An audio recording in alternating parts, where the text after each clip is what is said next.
მოგესალმებით ხალბატონო და ბატონებო, ბატონო დეპუტატებო. დღეს არის 17 მარტი, მორიგის ხდომა გვაქვს, დღის წესრიგით. გათვალისწინებული გვაქვს 10 საკითხი. პირველი საკითხი გახლავთ მარნეულის მუნიციპალიტეტის საკრებულოს ფრაქციების შესახებ. მოგესალმებით ყველას. შემოსულია სამი განცხადება ფრაქციების შექმნის შესახებ მარნეულის საკრებულოს. ესენი არის ფრაქცია ქართული ოცნება მეგობრობა, ფრაქცია ქართული ოცნება მარნეული და ფრაქცია ნაციონალური მოძრაობის შესახებ.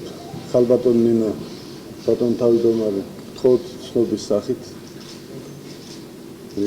მადლობა ბატონო ჩაც. გადავიდეთ შემდეგ საკითხზე.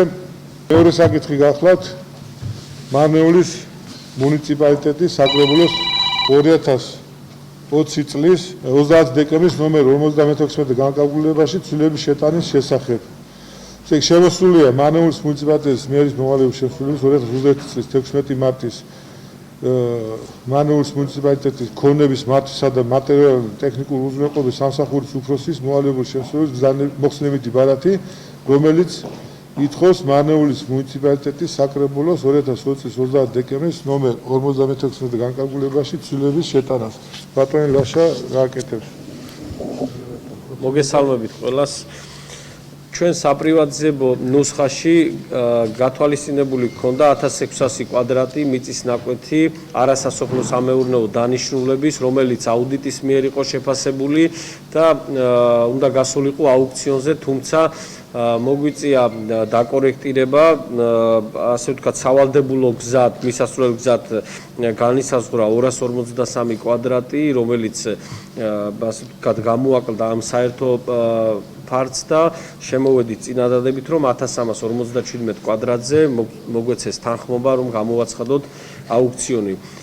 შეფასება არის, როგორც უკვე გითხარით, აუდიტის მიერ კვადრატული მეტრი შეფასებულია 35 ლარად, ეს საწყისი საპრივატიზებო საფასური არის და აუქციონის გამოცხადება გვინდა ამ ფართზე და თუ იქნება თქვენი თანხმობა, დამატებითი თანხებს მოვიზიდავთ ბიუჯეტში.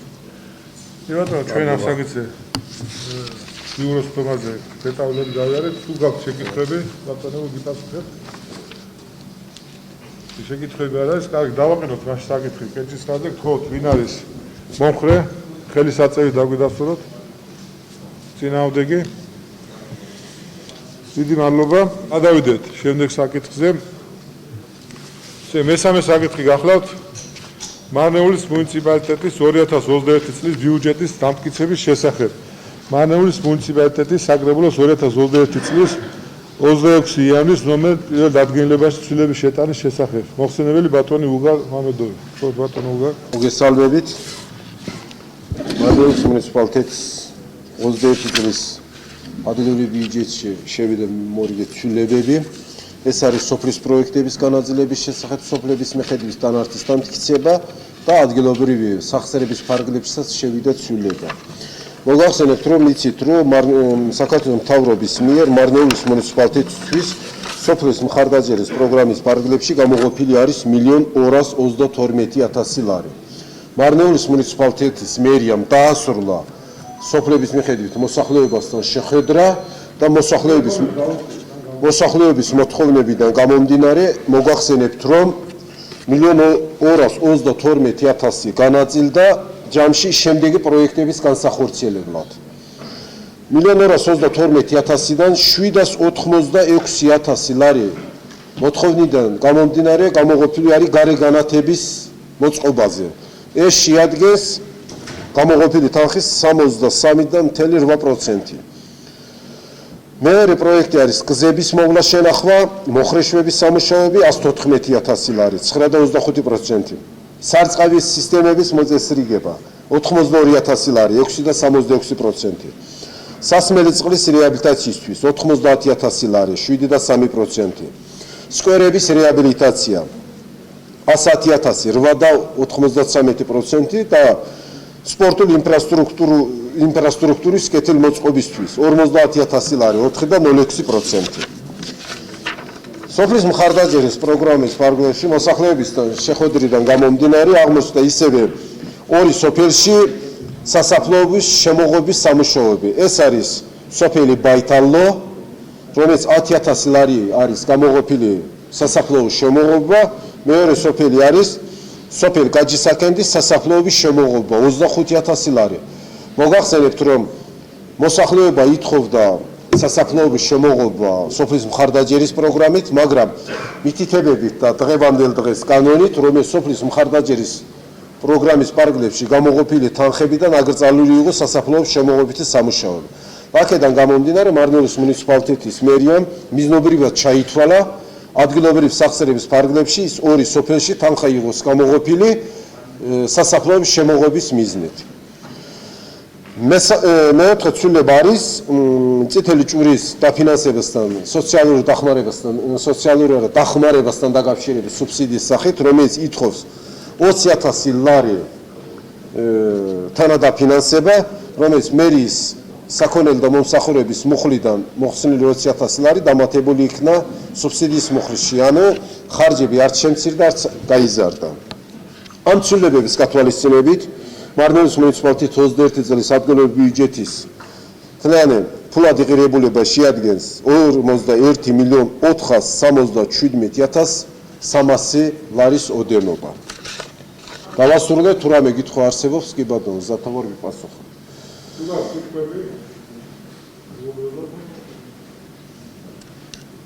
და მე რამოდან მოდის ხიხთით 1,222,000 ლარზე სოფლის მხარდაჭერის პროგრამაზე მოგახსენებთ, რომ ადგილობრივი ბიუჯეტი, ადგილობრივი სახსრების ფარგლებში 275,000 ლარიც არის გამოყოფილი თანადაფინანსების სახით, რომ არის სოფლები, რომელიც 20,000 ლარი არის გარი განათებაზე, მომავალზე ისევე გარი განათება გაგრძელებული არ იყოს, რომ 20,000 დამატებული გვაქვს, რომ იმ სოფელში 100% დავასრულოთ გარი განათების სისტემა. ასევე ისეთი არის სხვა პროექტები, რომელიც იმდენ 100% რომ დამატებული არის იმ სოფელში თანხა და ამითი ამ წელში მოგვარდება 100% დასრულდება ეს სამუშაოები და ჯამში 275,000 ლარი არის გამოყოფილი და შესაბამისად ბიუჯეტში დანართის სახით გვაქვს სოფლების მიხედვით გამოყოფილი თანხა, პროექტის დასახელება და რომელი სოფელში რამდენი თანხით დამატებული გვაქვს ადგილობრივი სახსრების ფარგლებში ადგილობრივი ბიუჯეტიდან თანადაფინანსების თანხა.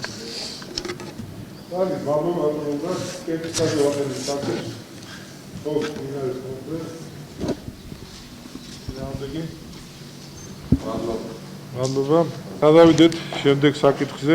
მარნეულის მუნიციპალიტეტის საკრებულოსათვის საწვავისა და სასაუბრო ბარათების ლიმიტის დაწესების შესახებ. ბატონო რომა. იმის გათვალისწინებით, რომ მარნეულის მუნიციპალიტეტის საკრებულოში შეიქმნა 3 ახალი ფრაქცია, საკრებულოში საწვავისა და ლიმიტის დაემატება ახალი ფრაქციის თავმჯდომარეების და თავმჯდომარის მოადგილეების ყოველთვიური საწვავისა და ლიმიტის მიღება. მარნეულის მუნიციპალიტეტის მერიაში შრომითი ხელშეკრულებით დასაქმებულ პირთა რაოდენობისა და მათი თანამდებობრივი სარგოს ოდენობის შეთანხმების თაობაზე. აქ საუბარი არის რეორგანიზაციის შედეგად დამტკიცებულ სტრუქტურაზე, რომ ხელშეკრულებებში შევა ცვლილებები იმ თანამშრომლებთან, რომლებიც ჩვენ კონკრეტულ სამსახურებში ყავდა დასაქმებული ხელშეკრულებით და ჩამოყალიბდება სამსახურის, ასე ვთქვათ, სახელწოდება იმდაგვარად, როგორც ახალი სტრუქტურით არის განსაზღვრული, მხოლოდ და მხოლოდ ეს ცვლილება შედის აქ. დანარჩენი რაც შეეხება სარგოს ოდენობას, თანამდებობრივ სარგოს და ასე შემდეგ ვადებს და ის ყველაფერი უცვლელი რჩება, ერთადერთი იქნება ახალი სტრუქტურა, ასე ვთქვათ, მოყვანილი შესაბამისობაში რეორგანიზაციის შედეგად დამტკიცებულ ახალ, ასე ვთქვათ, სტრუქტურასთან. თუ არის რაიმე კითხვა? ხო, თვინ არის კონკრეტ დამიდასწროთ ხელსაწევით. წინააღმდეგი. მადლობა. შემდეგი საკითხი გახლავთ მუნიციპალიტეტში მცხოვრები სპორტსმენი სალომე ხარშილაძის განცხადება და ბატონო მოგთხოვთ. მიმდინარე წლის 1 მარტიდან 4 მარტის ჩათვლით გაიმართა ჩემპიონატის უდესტობაში საქართველოს თასზე. სადაც მონაწილეობდა ჩვენი სპორტსმენი სალომე ხარშილაძე. როგორც აბსოლუტურ ასევე ინდივიდუალურ ჩემპიონატში გამარჯვებული გახდა ეს ბავშვი, აიღო პირველი ადგილი. რაც ჩვენთვის კარგია და საამაყო მადლობლისთვის. აქ უნდა თქვა, რომ სალომია მრავალშვილიანი ოჯახიდან, ოჯახია სოციალურად დაუცველი და აქვს სტატუსი ეკო-ემიგრანტის.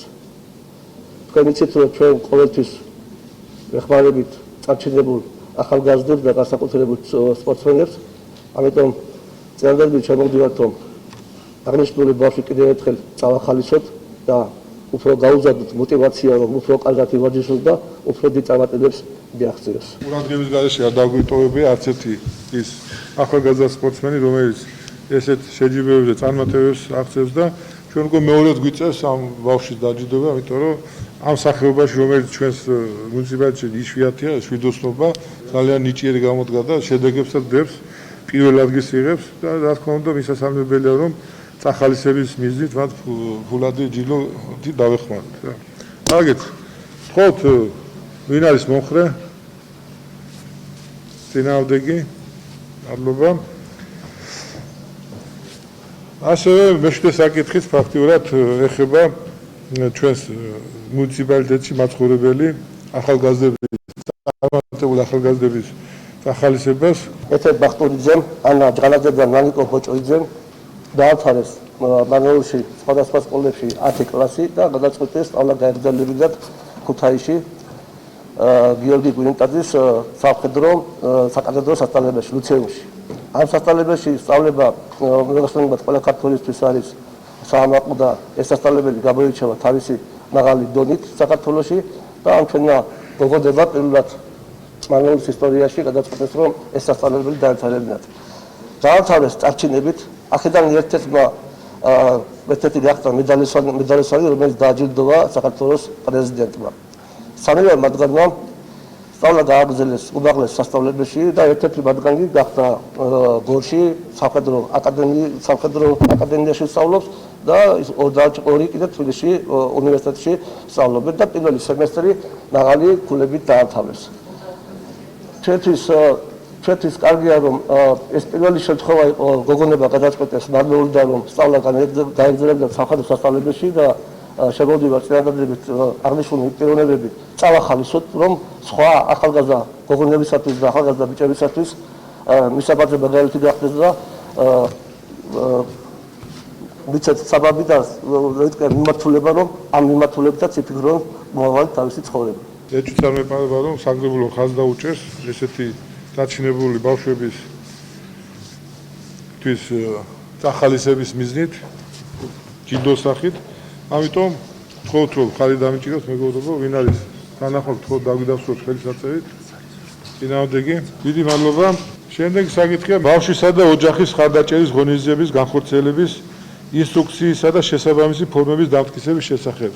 ბატონ ლაშა, გთხოვთ. აქ ფორმაში შედის თვითონ ცვლილება.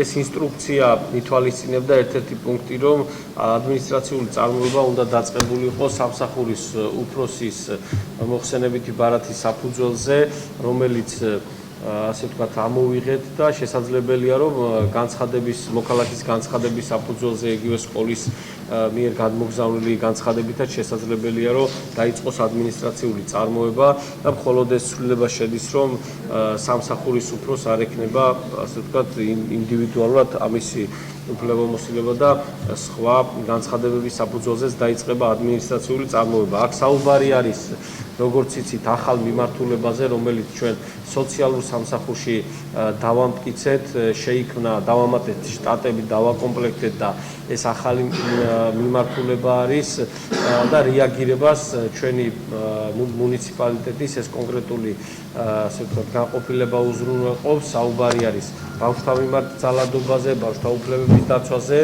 და ნებისმიერ ასე ვთქვათ, განცხადებაზე თუ ჩვენს მიერ გამოვლენილ შემთხვევაზე ხისიერად ტარდება ეს ღონისძიებები და მხოლოდ აი ეს გვინდა, რომ დავაზუსტოთ ამ ფორმაში. კითხვები ხომ არ აქვს? კარგით, უყაროთ კენჭის საკითხს. თქოთ, ვინ არის მომხრე?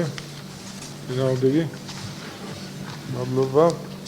შემდეგი საკითხი გახლავთ მარნეულის მუნიციპალიტეტის გენდერული თანასწორობის საბჭოს შემადგენლობის დამტკიცების შესახებ. როგორც მოგეხსენებათ, მარნეულის მუნიციპალიტეტის გენდერული თანასწორობის საბჭოს წევრები ჩვენ დებულების თანახმად და რეკომენდაციებით სასურველია რომ ყოველ წელს განახდეს და გამომდინარე 2020-ის პანდემიიდან ჩვენ ცოტა ასე ვთქვათ წელს 21 წლისთვის გადმოვდეთ წევრების განახლება და ეხლა ზუსტად 21 წლის გენდერული თანასწორობის საბჭოს წევრები მტკიცდებიან.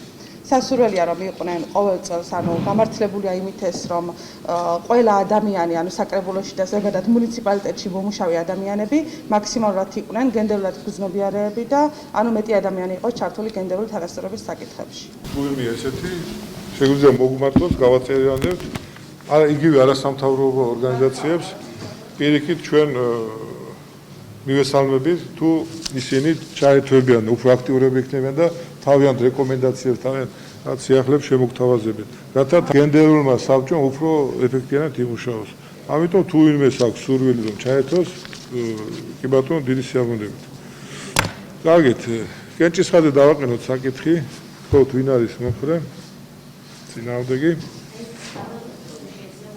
და ბოლოს საკითხი გვაქვს სოციალური საკითხები. მადლობა დღევანდელი დღის დღესრიგი ამით დასრულებულია. დიდი მადლობა მოგზაურობისათვის. მომავალ შეხვედრამდე.